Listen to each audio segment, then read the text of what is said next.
We were like stuck once in a Portuguese village. Yeah. The concrete walls from the little village. Yeah, here in Europe it's really small.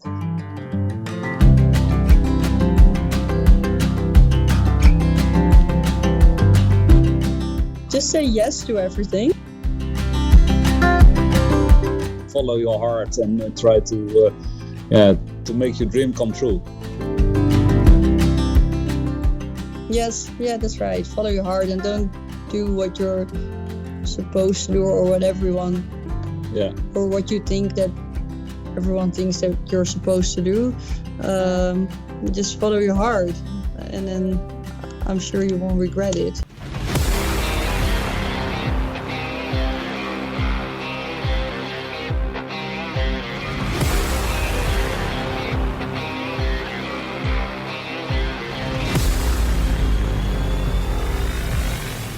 Listening to the GHT Overland podcast.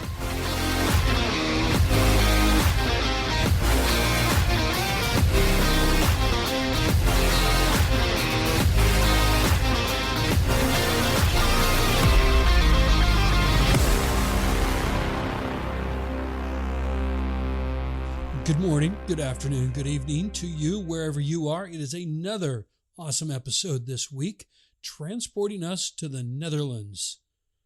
Well, unless you're already there, then you're there, of course. A big thank you for the ideas of places to check out as we get ready to leave for Colorado next week. Colorado! Yeah, we'd love to see some more of those. Then slowly wandering down to Flagstaff, Arizona, a place we have never been. And we will be in the heat. God, thank the good Lord. There better not be rain in Flagstaff or snow when we're there. Please, Lord, please. I've been to Arizona a few times, but only inside the airport. I've never actually stepped foot outside the airport in Arizona. Laria's snoring. I don't know if you can hear that. Then back to Oregon, through California on our way back. So if you are local to those areas, or if you've been there and have some little inside secrets, we promise not to share them with anybody else, but we'd love to stop and see it. Any local insights from Colorado through Utah into Arizona and then back to Oregon through California is kind of the hope and prayer. Our timeline in returning will greatly depend on how fast our current place sells. So we're not sure if we'll need to beeline right back after Expo. I'm assuming we will, unfortunately, but it is all part of the master plan, so it's all good. I can't say we've ever been so excited to be homeless. It is chaotically organized. Very, very wisely stated, Lisa. Other than that, I think we'll keep the pre-show chat to a minimum. We chatted at the end of this episode with Fleur and Mike about us, so we'll keep updates on our current status to a minimum. And of course, Fleur and Mike are much more interesting. Lisa, would you be kind enough to give us your little commercial reminders? Then it's diesel engines and family overlanding with Manfred and the fam. Absolutely. Be sure to tag us on the social medias so we can see what kind of awesomeness you're up to. #GHT Overland. This episode is brought to you by GHT Overland. Please keep in mind we'd love your support. Keeping all the algorithm spirits happy is kind of necessary. So if you wouldn't mind, at minimum, Level 1 Love is taking a second to leave a rating on iTunes or the podcast platform you listen on. Anything from a short little I like it to whatever you're feeling. Without constant love from you, we're just sludge at the bottom of a lost cold coffee cup. Level 2 Love is found on GHToverland.com. This is where we maintain a list of recommended apps, books, and gear. Thank you to everyone who has used these links. This also helps us earn a commission, costing you nothing extra. Level 3 Love is on Patreon. This is your opportunity to support the GHT Overland podcast with monthly little thank yous that help us pay web hosting fees, podcast hosting, and all the things that keep the podcast growing and improving. This is also how you get your hands on some sweet swag. Thank you for joining us as we pursue a renewed life mission of putting the best in people and nature on display, while tackling the ugly Goliath of today by consistently placing positivity and respect for others in front of everything else.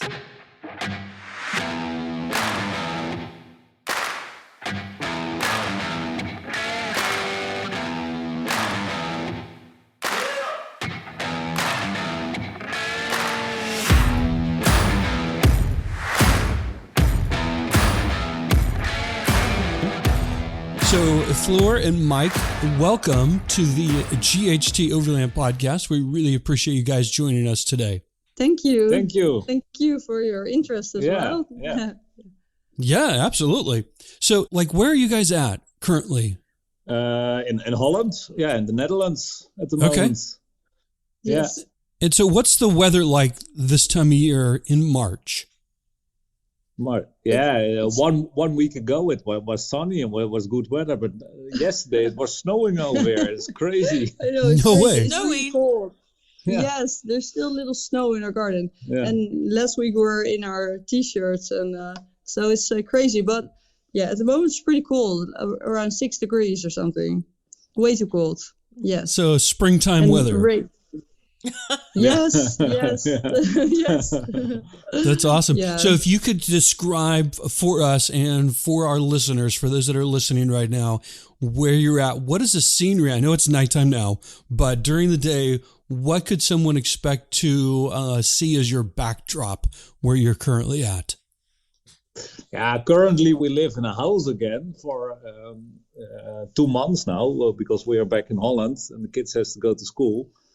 But how does it look like? A lot of flat land with grass and trees. And sheep, and it's really the countryside. Typical Holland. Yeah. Oh, there you It's go. really- Okay. Yeah. So not a mountainous area. No. We don't have any hills, not even. Yeah. Holland is very flat. Yeah. Okay, cool. So then you guys have been traveling on the road since about 2020. Is that right? Yeah, that's right. Right. Yeah. Okay. And you're a family of 4 with 2 young kids. What was your inspiration for full-time overland travel? Yeah, Actually, we like to travel a lot, and then we watched For years already, yeah. YouTube videos from other people, and then it became way addictive, and then we started by ourselves. But like when we were younger, like a lot, like for a year or something in Australia, we both did that, not together, but so we already loved traveling, but we thought it was just not possible anymore. Now we had like jobs and a company, so just something that's changed because you could sell your company pretty well, and that's when we thought, but now we can travel again, and that's before we had kids. So we already started planning before we had our kids. So so I think it's more that we saw a possibility, right? Because we already like really wanted to travel like together long term, because we never did it together like for a long period of time. So I think that we more saw a possibility, and so we took it with both hands. So That's let's great. do it. Yeah, that's great. And I think if I did my research correct, you have 2 kids, Julie 5, and is it Given, who is 3? Yeah. Yes. Yeah. Right. Yeah. Almost 4. Nice. Yes. Oh, yeah. 4 now. Okay. Yeah, that's right. So Yes. 2 pretty young children, and I'm sure you get the question a lot. What is it like traveling with your vehicle with 2 young kids? Yeah, how it is. Leaving you speechless at moments. Yeah. I could say it's hard, but it's hard also at home. It can be hard at home as well. So, but it's a lot of fun. But it can be hectic at times, but also really great, I think, because the time you spend with them is just priceless. Like you actually have the time for them the whole day, like because now we're here, like we have to like arrange all kind of things. Even if we're a day at home, we're like busy and people want to like come over, and It's just all these things in your head that you have to arrange. But when you're traveling, you really have like the attention for them like the whole day. But of course, sometimes it's hard, because everything is a little more different, more difficult. Like warming a bottle of milk, for example. Like at home, you just pop it in the microwave, and in the truck you have to like warm it in a pan and all that kind of stuff. So these are the things that could be like a bit more difficult. Like the practical things are maybe a little bit more difficult. Yeah. Yep, we had a guest probably about 2 months ago, Taylor May, and she has 2 young children as well. And I think she put it pretty well. Raising kids is tough either way, so why not do it in beautiful places? That's right. Yeah. Oh, that's right. Yeah. That's a good one. Because because it's hard work anyway. But now, and also we were together, like taking care of them, which is also so much better. Yeah. And because before we went traveling, like it was never like both of us at home. So I think it was actually, but it's hard work. You have to, you never have like any rest. You have to, you don't have that fenced garden, where they can play safely, and there are like poisonous berries and drops from cliffs and all that kind of stuff. So you have to chase them around all the time. But still, I would like do it like all over again, just the same. And So have you guys found like a daily routine that works pretty good for you? Or do you just kind of take each day as it comes? Yes. In the beginning, we really tried to have like a routine for the kids. So it's, for example, we woke up when we woke up, but then we had like breakfast and then like get outside and then have like fruit, and like we really did that in the beginning because we felt like it was better for everyone, for them, and then for everyone. But I think at the end we didn't really do that anymore, right? No, we just did something. Yeah. It all worked like so much better like the second year, I think, that we were traveling. Yeah, because the kids were a little older and easier, and in the beginning they were like screaming when we were driving. And that was terrible. But after a while they loved driving, and it just I don't know, it was really, it actually went really easy, everything. Yeah. So much easier. And it's so good that you always have your house with you. Now we have to think about bringing stuff for them, but you always have everything with you, which you're always close to the truck. And, but I think in the end we actually do have a sort of routine, but we just don't really notice it anymore. But in the beginning, when they were really young, that really helped, like driving when it's their nap time and that kind of stuff. And that really helps. Yeah. So we're seeing a lot of family time on your social media with lots of campfires and cooking. Do you tend to do most of your cooking inside your truck or outside? Well, when the weather is nice. When the weather, let's say 50-50. When the weather was nice, I love to do barbecuing and outside cooking. I love it. But practical, when was it inside, was more practical. With gas, and it's easier and faster. And also there were also like weeks in a row that it was cold and rainy, and then we and sometimes it's also not possible, like because you're not meant to park somewhere and not make campfires, and but if we could, like but I think 50-50 probably. Something. We're seeing a lot of cast iron cooking over your fire. What kitchen tools have become your favorite since you've been on the road?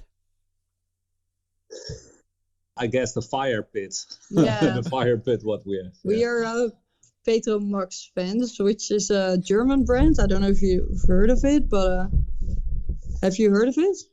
No. It's called Petro Max Germany. Okay. And we already collected all these stuff before we went traveling. So every birthday we asked some outdoor cooking products. So we already had quite a lot before we left. And there's a fire pit. It's called the Atego.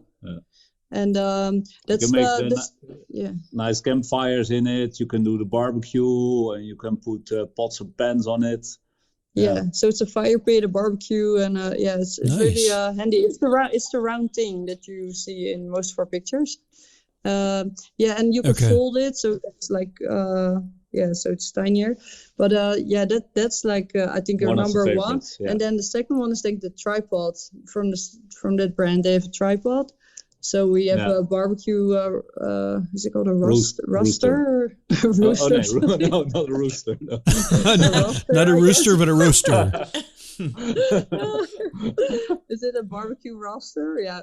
But so we use that for barbecuing. And the Dutch oven is also very nice. Yeah. Like you can bake in it, like even bread and and cakes and all kind of stuff. Yeah, and just soup and so I think these three things are our absolute favorite. Yeah. And we already had it. It's not sponsored. Those are not everyone thinks. Yeah. Yeah.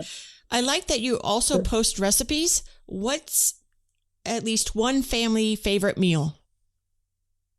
I think it's called Bœuf Bourguignon. We really like that one. I think it's French. French too, is it? French stew, with red wine and a lot of red wine. Yes, but I mean the kids can eat it because you boil it all the time. But and carrots, and, meat. It's how do you say? Meat from a cow. What kind of meat is it? Rib. So beef. Meat. Yeah, beef. Beef is what we would call it. Yeah. Yeah. Yes, I couldn't find a word. So mushrooms. Yeah. I will share that recipe with you. Actually, it's good that you mentioned it. I was meant to, so I'll do that. But that's I think that's a favorite. Yeah. And of course, they like grilled cheese sandwiches a lot, the kids, and we put all kind of stuff in it, even like capsicum and onion and cheese and tomatoes. Yeah. Also, and what about a breakfast? Do you have anything favorite that you guys do for breakfast? I think the kids love oatmeal, actually. Yeah. Nice, easy. Yes.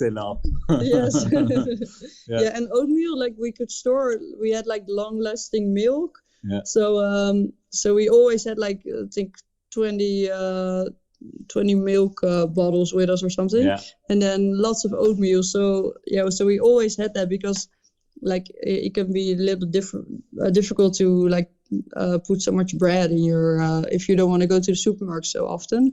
So we made pancakes or actually banana pancakes or oatmeal actually. Yeah, that worked pretty well.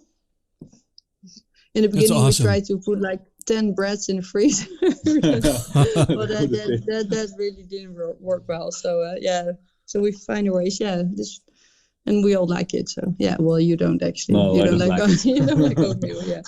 Did you do a lot of cooking outdoors before this trip, or is this something that's that you've picked up during your overland travels? We already did, but you did. You did. Did you? Yeah. With traveling, we had way more time, and But we already had a veranda with you made an outdoor kitchen, so you were already like year round. You were like cooking on the fire. On the fire. But now we had so much more time for it. Yeah, so it expanded a lot. Yeah, it's awesome. Increased. Yeah, I love it. So your truck is really hard to miss. If you would, give us the basic rundown and, of course, some details of where you came up with the name Manfred. Oh, yeah. Well, actually, we bought a Toyota Land Cruiser, a 70 series, the 78. And I bought it in Hungary, and I bought it from a guy, and the guy told me, Michael, this car is called Manfreds. When you buy it, do you keep the name? Do you please want to keep its name? Do you please want to keep his name? And I said, yeah, of course, why not? And I asked, why Manfred? Yeah, it's a mammoth of Ice Age. Oh. So, I bring the car at home and told Fleur the whole story. And we were trying to rebuild this car for traveling with four of us, but for the big trip. But it was not possible. It was a bit too small with the kids, so we had to sell this car again. You couldn't get the. I couldn't get the extra seats inside, so we had to sell it. And then, but we already loved the name because it's so stupid that we loved it. Because it sounds so ridiculous. So yeah, we already got used to the Manfred name. Yeah. So we had the name, and later we had a truck, and then we said, Manfred, yeah. Such a beast. Let's make Manfred and the fam. That's great. So that's where the picture comes from. That's right next to the name. Yes. Okay, that makes it looks like a woolly mammoth. Yeah. Yes, it does. All makes sense now. But a lot of people, for most of Germans, they say, they think that I am Manfred. Yes. So they come to me and they say, hello, Manfred. Like you would put that on your truck, like Manfred and the family. They're not so far. Yeah. Everyone thinks Michael is Manfred. Yeah. That's funny. That's awesome. So give us the rundown on the truck, if you would. It's a Mercedes 1722, so that means 17 ton maximum, and 220 horsepower. It has I thought a 12.5 or an 11.5 liter diesel engine. It is from '93. It was a former snowplow from Germany. And I worked, it's a 4x4. I worked 1 year on the car. I extended the wheelbase, changed all the wheels of the tires. There were 6 tires on, and at the moment 4 tires. Changed a lot of parts in the cabin, built the extra seats inside for the kids. And then it went to the builder, the company who built the living unit on. We got travel cars in Holland, and they built our little dream house. With 4 solar panels on top, and it will supply us from all the energy what we need. So we have a fridge and a freezer, a little washing machine, shower toilet. 2 bunk beds for the kids. 2 bunk beds for the kids, an electrical bed for us, what can raise and lower electrically. Yeah. So all the comforts of home. Yeah. Yes, actually, yes. Yeah, all you need, really. Yeah. That's awesome. Yes. How much fuel can you carry, and how far does that take you? Okay, we can carry, let's say, 500 liters of fuel, and we can drive 1,500 till 1,700 kilometers. Okay, and then how much water do you carry, and do you have any specific way of filtering water if you need to?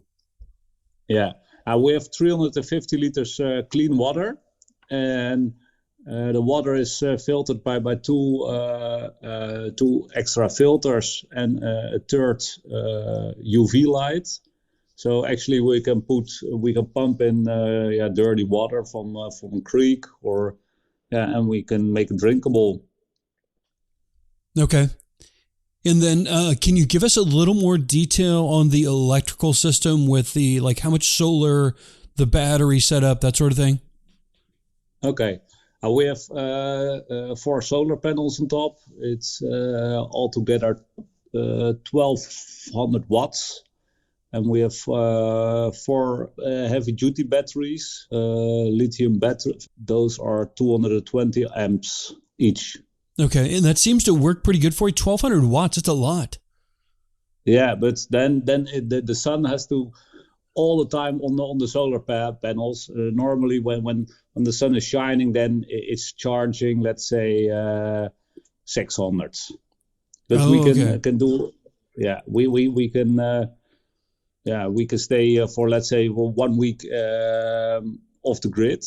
But we have never problems with the energy. It's always that we have to go back because there is no water anymore or the toilet is full. But the electrical system is it's great. So, that's nice. Yeah, we never. Yeah. What about your refrigerator? What size fridge are you using? Do you think that's adequate for you? I think it's 60 liters. Is it? Yeah, I really don't know. I think it was. I think it's 60. Is it? I think they wanted. We just chuck it full and. Yes. I think it's 60 because they want to do 35. It's. I think it's pretty big. It's like from and your you're happy with that size. Yeah, for us Europeans, it's big. But for you guys, it's pretty small. Yes, but even the freezer is pretty big because normally, like a lot of people in Holland have like a really tiny little freezer where you just can put 2 breads in, loaves of bread. Yeah. But but it works really well. Yeah, because you can we were pretty good at like squeezing as much in as we could. Mike always has a joke for that, but I don't know how to say it in English. The Tetris joke. The Tetris, yeah. But I don't know if they know it. But it's a game. But anyway, so it worked pretty well. Yeah, we could last like more than a week with our food and stuff. Yeah. Okay. Easy. Yeah. And for your heating setup, what are you using for heat? We have with Webasto diesel heater. Okay. And this worked pretty well. It's just hot air. Yeah. Do you have any AC system? So when it's hot? No. We can go to Australia. Okay. Not like That's awesome. We only regretted it once. When we were in Slovenia, it was so hot. We just left, and we were like, oh, we really had to do it, and we bought these like USB little ventilators and sitting in front of it. I'm like, oh, we wish we had like something like fans or an AC or something. But that only happened like 1 week, and then we were never that hot anymore. Yeah. So but that was really terrible actually, because no winds and just hot everywhere you went, like outside, inside. Probably humid too. So for a truck that size, do you carry any recovery gear with you, or what would be your recommendations? We have a lot of spare parts with us. All from the big spares to the little spares. And for recovery, we have a lot of things for 4x4 driving, for off-road driving. So putting to put the tires down, to the sand ladders when you get stuck, ropes to pull you out, shovels to shovel you out. We had to use them all. Oh, okay. A workout. Yeah. Because it's a big truck. Yes, that's right. Yeah. So is there anything you originally thought was going to be something you could not live without, then you never used or got rid of? Books. Like a lot of books. We brought books. Okay. Yeah, we never touched any single one. We thought we would have time, like. But like in the evenings when we did have a little time, we were like tired because we had to chase the kids around all day, and we just want to like watch TV or something. We didn't read any books. No. I think books, right? But that wasn't like we thought we can live without, actually. No. No, not really, I guess. Just the books we never used. Yeah. That's good. So with the size of Manfred, any challenges getting to places that you want to go? Do you ever find that Manfred is just too big? We built it actually to go to the actual plan was go to Canada, nice, to Halifax, and then drive to Alaska, and then down to the lower 48. Yeah. When do you plan on doing that?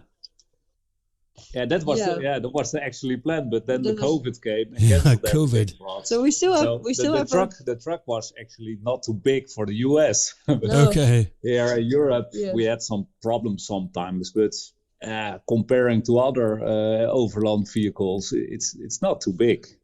So, but we had sometimes problems in little villages, and then you had to back up, and or just scary in off-road mountain roads. Were getting like narrower and narrower, but then we couldn't go back, but also not further those. But that's also it's part of the adventure. Yeah, but I think it's also that will also be scary in a normal car, It's just and but we always managed to like sort of get out. But we were like stuck once in a Portuguese village. Yeah. Like we scratched the walls from the concrete walls from the little village. Yeah, here in Europe it's really small. But but that was only once, right? Yeah.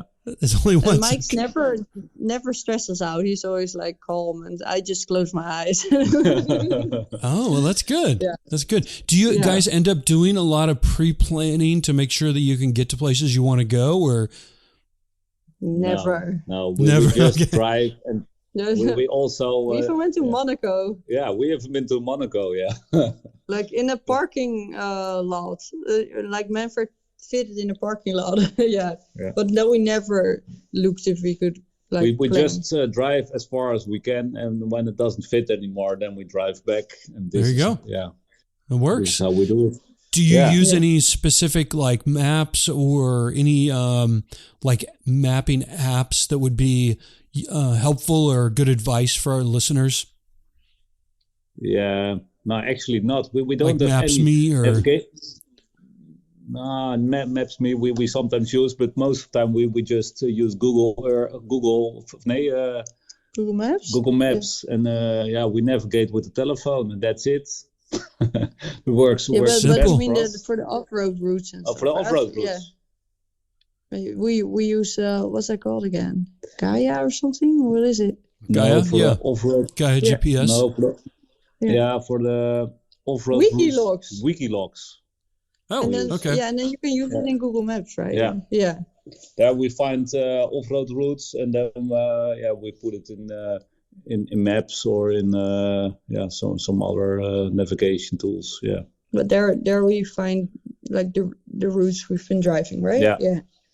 Any specific considerations you need to make for making sure that you're in cell phone service, or I don't know if you've had to like buy SIM cards in different countries you go to.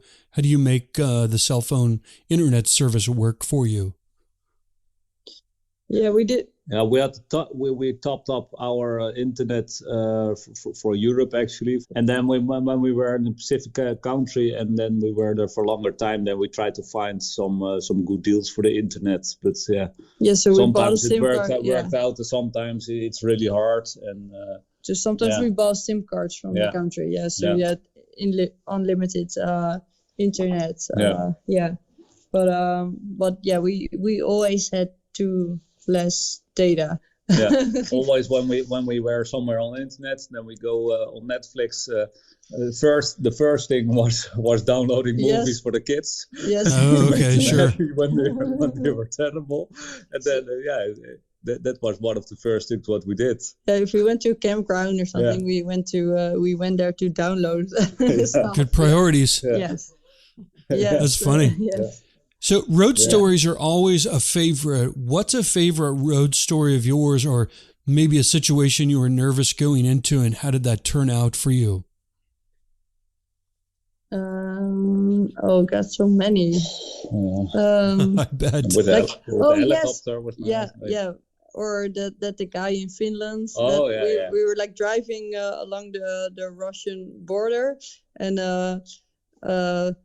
like we couldn't really find a spot, and then in the end we just parked somewhere in forest, and then we felt like we were in the middle of nowhere, but all of a sudden there was this guy from our age actually with a little Jack Russell like standing. We were like cooking inside, but the door was open, and he was he's saying, "Hey, hello," and but he was like on steady on his feet. So I was like, "Is he drunk? What is he?" And like, "Hello, hey guys, hey," and "Wow, what are you doing here?" And well, I live in a little cottage here, and do you want to have some water for your truck, or do you need a washing machine, or like what? And he just got another beer from the inside of his pocket from his jacket, and another one. He's like, "Oh yeah, I'm not an alcoholic, but it's my first day of holiday. That's what we do here. I have kids, and I'm not a freak." And it was just so weird. And we were like, oh, okay, yes. He was like, come on, it's not. I'm like, do we look that dirty? I'm like, no, it's not you I'm worried about. It's those kids. I also have kids. I know how dirty they can be. So, well, we just went there with like garbage bags with laundry, and he invited us for the sauna, and his dad was there. His dad drunk. was drinking whiskey over there, was sitting on the lawnmower and with a bottle of whiskey, and his friend was there. And the whole table was full of like empty bottles of alcohol. And quite a holiday.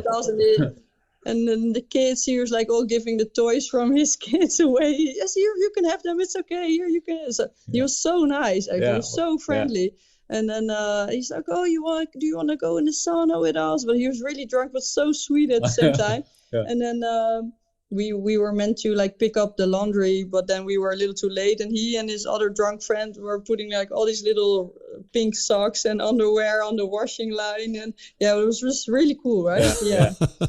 And these are, and in the end, he was actually...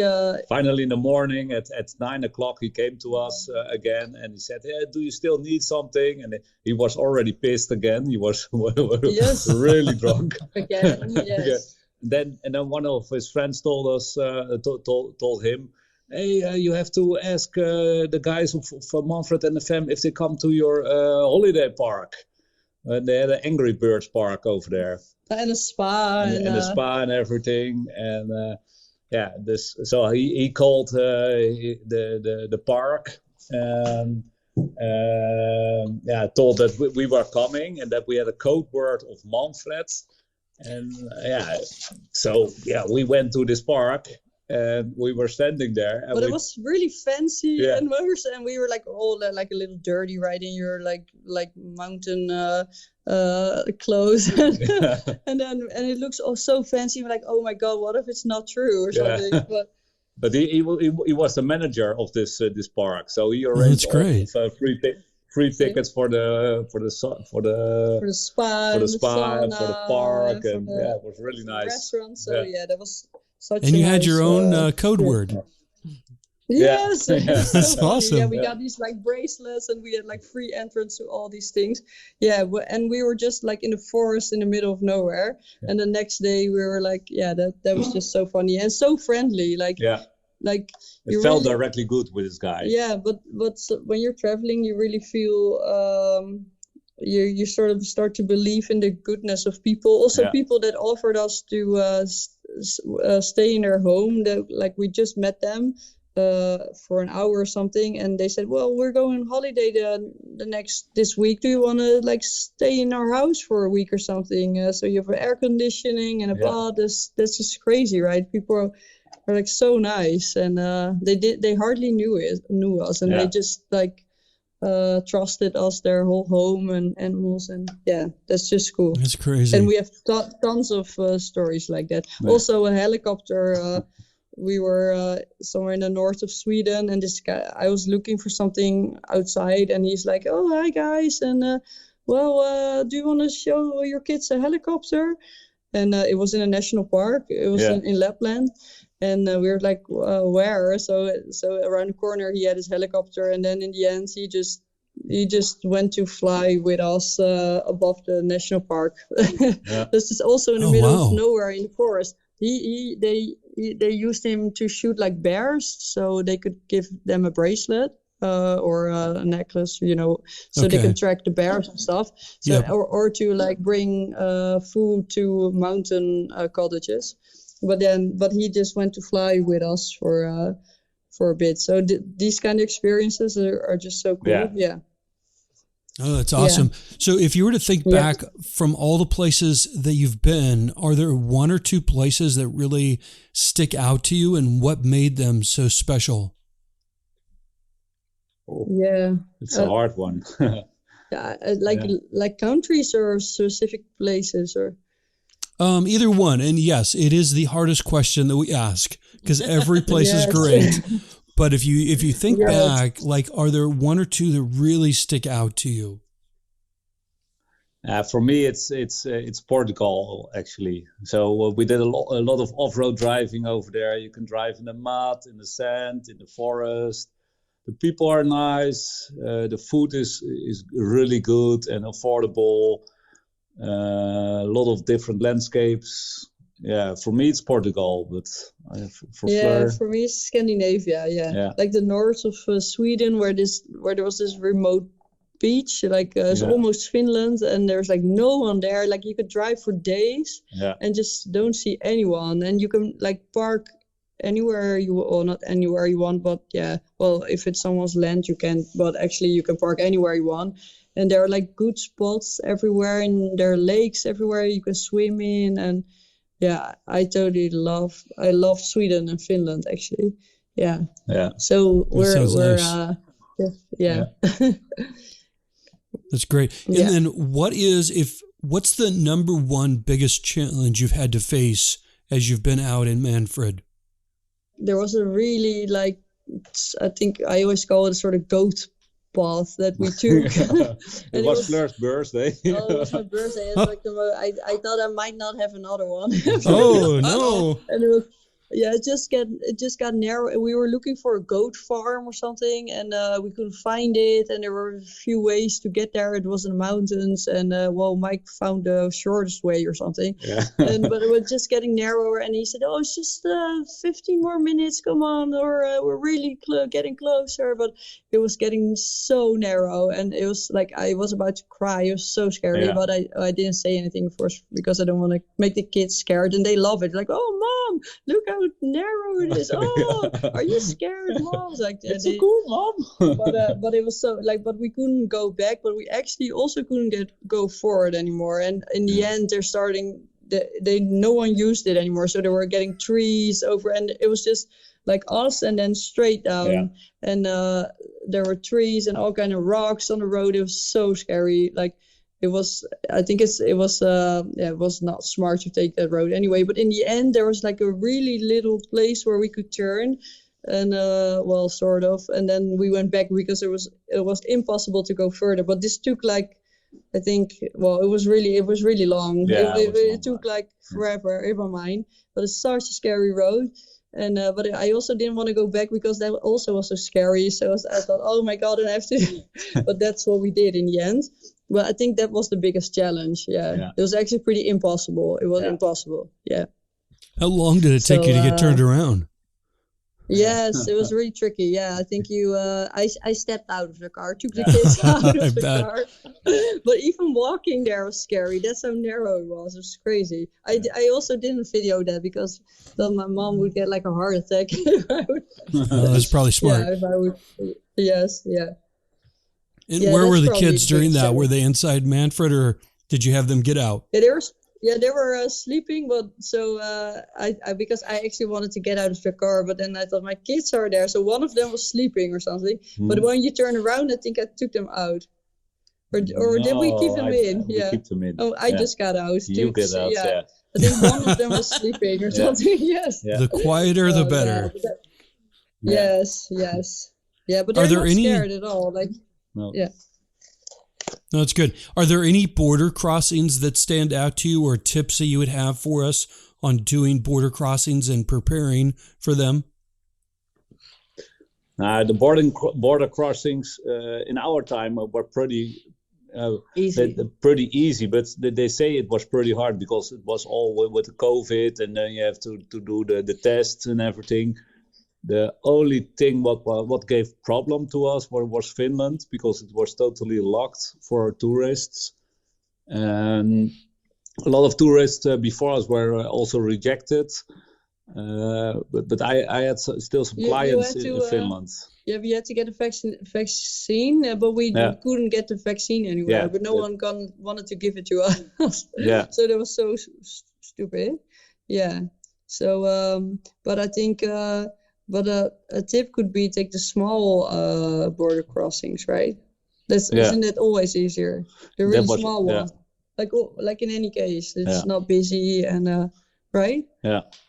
But so choose the more remote border crossing. Is that what you're saying? Yes, that's what we did. Yeah. We took the really small ones all the time. Okay. Yeah, we never had problems. No. Yeah. Do you spend much time preparing for them? No. No, we not just all. drive, and but for it's pretty easy, because with our passports you can drive cross borders easy in Europe. So you don't need any special documents for it. Oh, okay. You can just go. Yeah. Okay. Is there anything that you guys do for like keeping safety in mind as a family? Well, just follow your instinct, and we always watch the kids. Like we never leave them alone somewhere playing because they can't swim yet. So I think that's number one, right? And we tried to learn a little bit about poisonous plants and that kind of stuff. And I did a first aid course. Is that what it's called? I did a course to resuscitate. Is that a word? Yeah. For kids and all that kind of stuff. We did that because we wanted to go to Alaska, so we wanted to learn a little bit like first aid stuff. Yeah. You took some driving lessons. Yes. Hey, Manfred. Yeah. So I also know how. Like I don't have my license, but I know how it works, and yes, we have a really Detailed. Yeah, like what's an EHBO first aid box. Yeah. So okay. We took a lot of time actually to because we wanted to go, because you can't go that remote like as you can go in Alaska here in Europe. So, but we were preparing for Alaska for a year, so we have like so much stuff in there. Yeah. So we tried to do courses and that kind of stuff. We also wanted to do a remote area first aid thing, but we didn't do that in the end. Yeah. But do you guys still plan on coming to the U.S.? Yeah, we would love to, but it could be a bit difficult now, right? Or we've changed it. Yeah. I would think it would be a lot easier to do now. Yeah, but the thing is, the rules changed regarding our truck, so it's they say it's impossible to insure it now, right? The insurance makes it really hard at the moment. So they changed it, right. Oh, that's no good. Right after we would go, they changed so we don't know if we can come with Manfred, if we could get an insurance, right? Yeah. So, but otherwise we'd love to, because we still have a 10 years visa. So for it. Oh wow. So So I'm sure we will come, but maybe not with Manfred. Maybe we'll buy something there. Yeah. Let's see. And what insights can you give us on financing full-time overland travel? We have a passive income, so that helps a lot. I think. And we saved a lot. We saved a lot for years and years and years. Yeah, so that's. We sold our house with a big profit. Yes. That also makes a lot possible. Yeah. And we did a lot of things on Manfred by ourselves, and to save money. So it took us we prepared for I think 5 years or something before we left. But also I think it's really a nice idea to have a passive income, right? Yeah. So we have some real estate that we rent out, and so every month we have an income where we could live from. Yeah. So we didn't have to worry about finances, actually. Yes. Okay. And what do you find your average monthly budget to be? Oh, yes. We get that question also a lot, but we never, we don't keep track of our expenses. So, we have no idea, actually. It's pretty stupid. I don't know. The big thing was always the diesel. Yes. Yes. The diesel was the most expensive. I bet, especially now, right? And the groceries. Yeah. And the groceries and the insurance of Manfred, and the rest actually was you can make it as cheap or expensive as if you like, but we were spending less than when we are living in a normal house. Or I think the same. I tried to calculate it once when someone asked. When do you think you'll be back on the road again? Well, we were hoping this winter, actually. Okay. Yeah, so we still have to talk to the school, but we hope that we we can get like 4 months off or something. Yeah. During the fun. winter, we're hoping to like go to Morocco or something. So okay, there you go. Yeah. But let's All right, see. Fleur. Yeah. Fleur, you had mentioned it a little bit ago, but during all of your travels, is there anything that really restored your faith in humanity over the last couple of years? Yes, actually, yes. People are like so friendly and nice. Like you think when you start traveling, oh, you have to like be careful of. You hear that from a lot of travelers for people, but then actually, we didn't. I will knock on wood, but we didn't have any bad experience with. Never. Yeah, people never. invited us to their home, and we just thought, we said to each other, okay, we're just gonna say yes to everything, because we are a bit. I think it's a humble word. Yeah, we tend to say, oh no, we don't want to bother you, and we're Dutch, and we're like, oh no, don't worry, we're okay. Like say those kind of things to invitations, but now we said we're just gonna say yes to everything. So we got so many invitations, and we went to so many people's houses, and people were so nice to us, even worrying about us, like, oh, do you know there's a storm coming? Yeah. Where are you? And oh, I saw you were swimming at those lakes. Do you know there's algae Yeah. or so people actually like really care about you, even though they don't even know you, and it's such a cool thing to experience, and like people are so inviting and welcoming and giving you stuff, like people that don't even have much themselves, like give stuff away that they have, like fruits or food or tomatoes from the garden. And it's just so cool to experience that. We also said to each other, we'll take that with us forever, like try to do the same for other people. And because it really makes a difference between a nice trip and a really unforgettable trip. It's just the people. It's the people you meet. Yeah. Oh, that's really good. How challenging was that to make that transition to say yes to everything that came across? Yeah, well, we just It was pretty hard for us, but we all the time we remember each other to it. That's right. Yeah. Was, it's like, we're not gonna do this one. No, we have to do it because we told it in the beginning, and then and it was always really good. It was always fun. Like also That's even good. like getting in a helicopter with a total stranger with your 2 kids. That you No just, kidding. Or then it's like, okay, we're just gonna do it, Yeah. Or So we always said, are we really gonna do this? We don't even know these people. Oh, we're just gonna do it, and then we never regretted it. No. Yeah. Yes. So how long have you had Manfred? How long have you been on the road? We bought it in 2017, Yeah. but it was finished in 2019, and that's when we made our first little trip. Yeah. And then we left in the beginning of 2020. Yeah. Okay. And we so, just came home. Yeah. very good. So that being said, what advice would you give your 5-year younger selves? Just do it. Yes. Well, we also did it, but just don't think too much and start planning and just do it. Yeah. Just do the same as what we did actually. Yeah. Very good. All right, guys. Anything that we've missed? Don't think so. What do you think? Yeah. No, I mean, is there something you still want to know? How do the kids feel about the travel? What do they say when you guys are on the road? Oh, they love it. They want to go again. Like even today, Manfred was a person for them, or is a person for them. Yeah. Always when we were in the forest or when we were away from the truck, then they saw the truck again, run to it, and then cuddle the tire. Cuddle the tires. That's awesome. We missed you. Yes. And when we had to park it, when we went to a city, which was very rare, but when we had to park him and leave him behind, but that's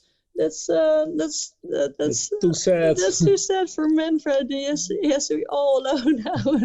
And even today, I was curious too, because we were planning to go again, like in the winter, and And but she said, "Oh, I want to go now." Or like, "Do you rather want to stay in school or in this house?" "No, I want to be away with Manfred." And the kids also ask when we're, "Oh, I want to go to the forest because there I feel so nice and quiet."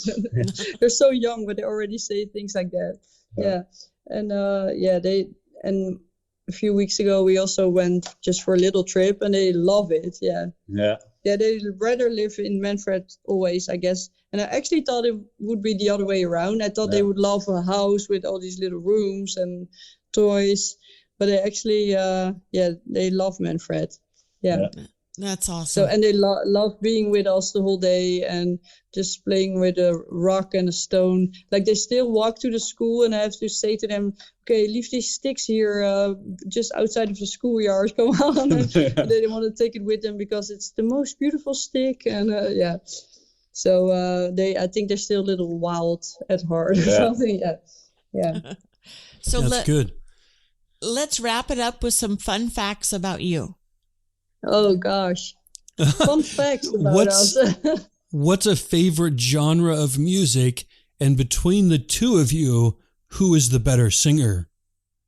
Oh, that's definitely Michael, I guess, because I'm a terrible singer. But I'm also a terrible singer, so you know.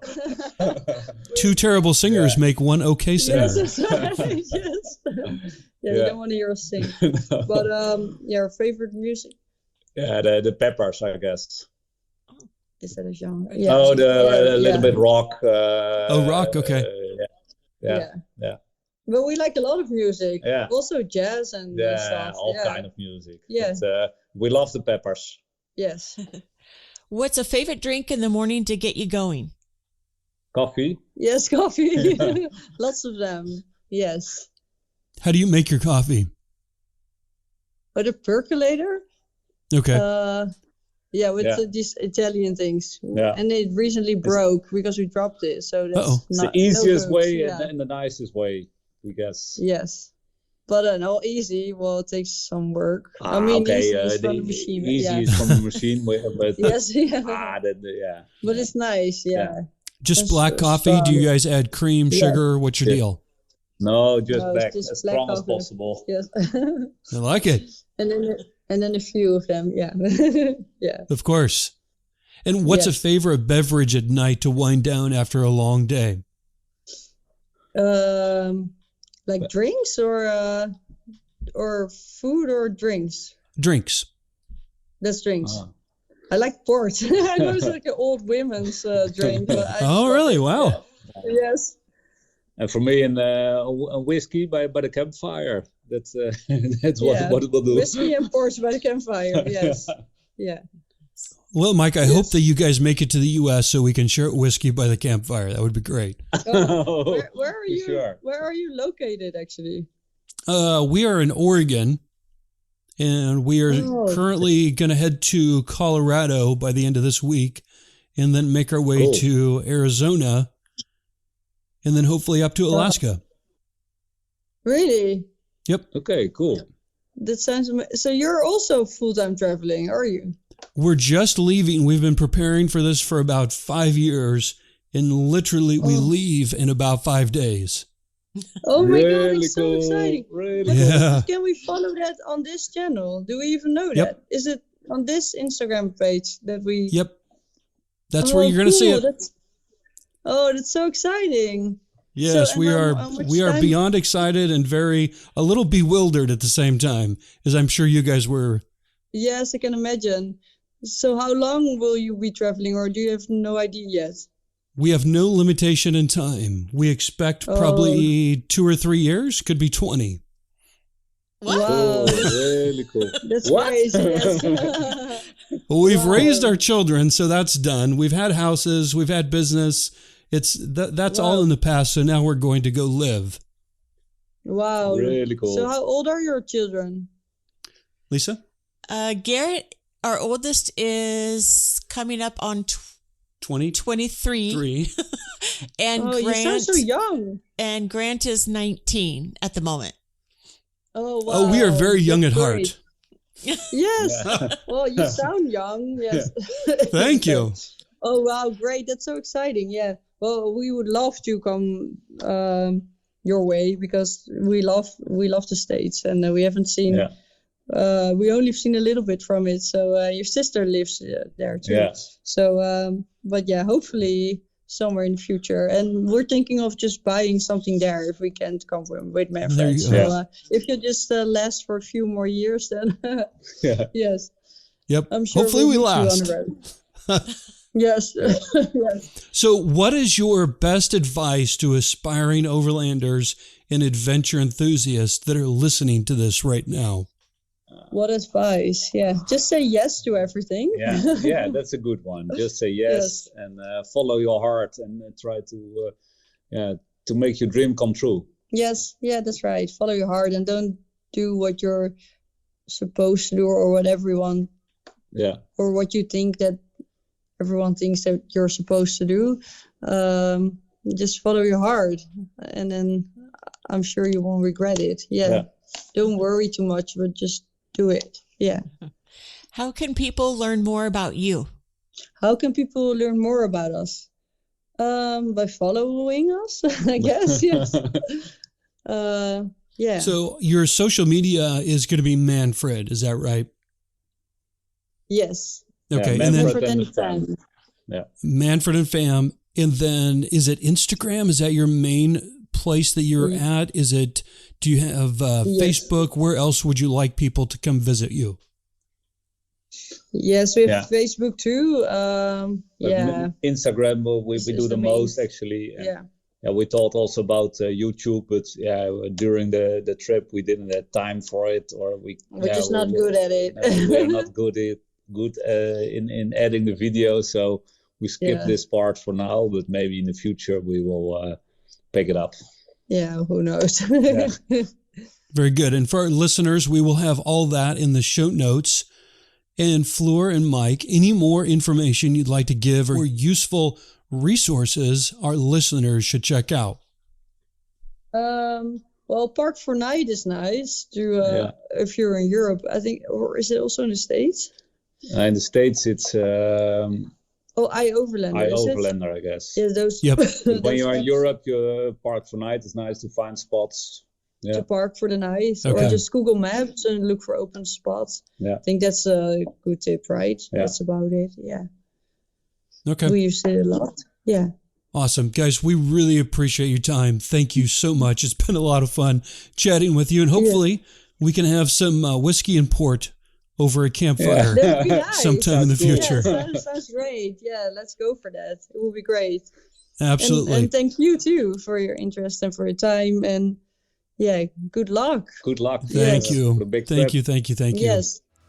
All right, guys. Okay. Okay. Take care. All right. Bye. Okay, bye-bye. Bye-bye. Bye.